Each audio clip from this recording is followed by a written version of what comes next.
Este es nuestro último segmento de conversación con el diputado Rafael Guzmán. Veníamos hablando de los efectos de las medidas económicas, de los efectos de la vigencia del decreto de emergencia económica. Yo quisiera cerrar el tema para luego sí conocer la receta, es decir, qué proponen, ¿no? Y entiendo que además se han ido por el camino legal para tratar de paliar la crisis, pero sí, vamos a cerrar el tema de las medidas para conocer la receta. Cuando se conocieron las medidas económicas, que fueron medidas solamente para buscarle dinero al gobierno, no para solucionar los problemas de los venezolanos, porque el problema es que son medidas, todas son inflacionarias. No hay una sola medida que genere moneda dura, no hay una sola medida que le dé confianza al inversionista para traer recursos a este país, venezolanos o extranjeros, ¿no?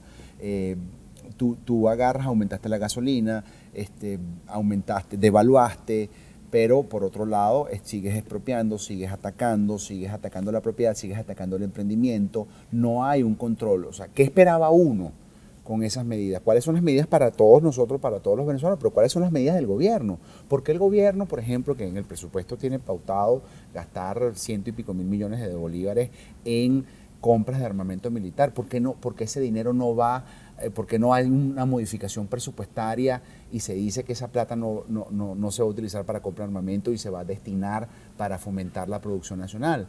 O la cantidad de empresas del Estado ineficientes que se le dan recursos, más de 150 mil millones de bolívares se les asignó el año pasado, este año están presupuestados 90 mil y siempre tiende a eso, pues a aumentarse por el tema de los excedentes de recursos. Entonces, esa es lo que nosotros estábamos esperando. Y frente a eso, nosotros se propuso, se aprobó en la Asamblea Nacional, presentarle al país, invitando a el gobierno y a todos los actores económicos y productivos del país, una propuesta a todos para salir de la crisis.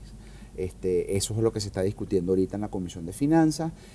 Parte de eso, nosotros no podemos rescatar la confianza si nosotros no rescatamos la institucionalidad y la autonomía de los entes del Estado. ¿Cómo se logra eso, diputado? Bueno, exigiéndolo. Por ejemplo, si yo quiero luchar contra el TCJ y lograr que el TCJ sea autónomo y que efectivamente imparta justicia, yo tengo que permanentemente exigirlo y dejarlo en evidencia permanentemente. ¿Hay un camino legal igual para remover a esos magistrados, propone un sector de la oposición, o para cambiar la ley y aumentar el número de magistrados? Hay distintas formas, más allá de aumentar los magistrados, más allá de revisar las credenciales o removerlos.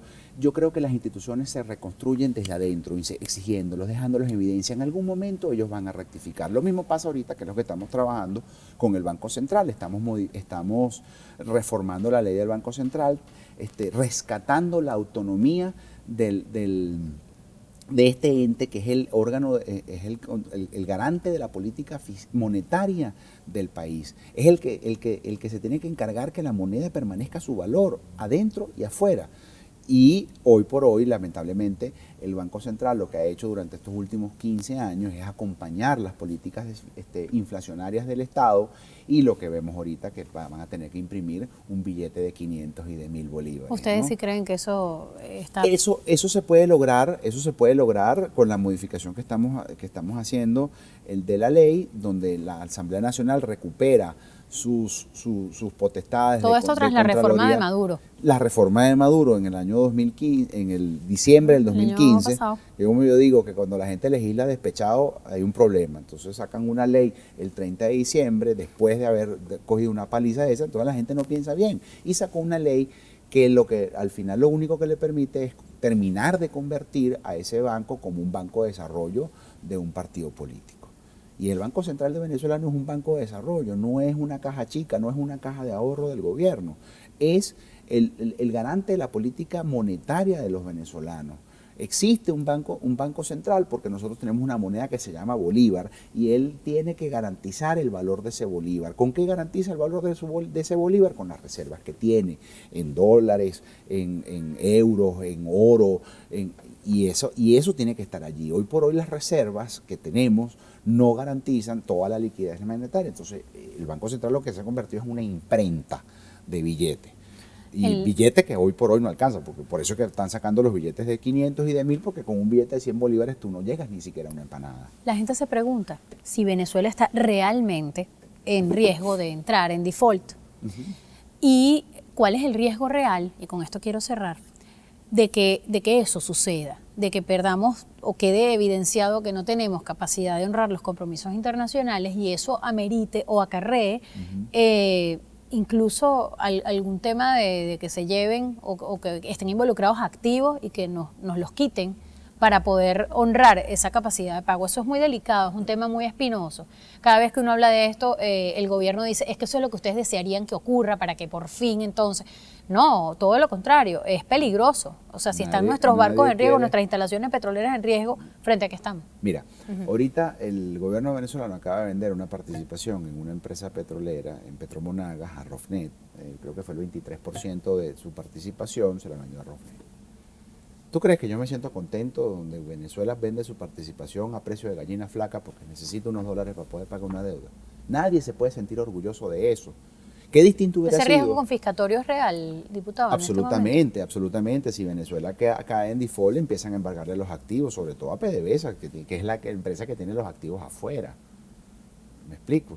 E incluso hay unas deudas, unos papeles venezolanos donde el garante también es PDVSA.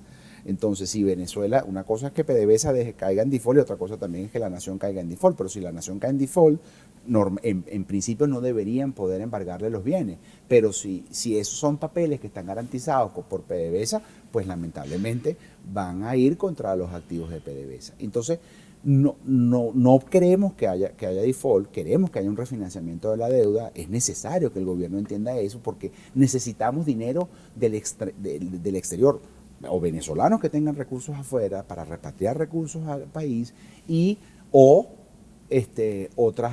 otros entes o inversionistas que necesiten. Para eso nosotros tenemos que generar confianza, para eso nosotros tenemos que demostrarle al mundo que nosotros somos unos buenos pagadores.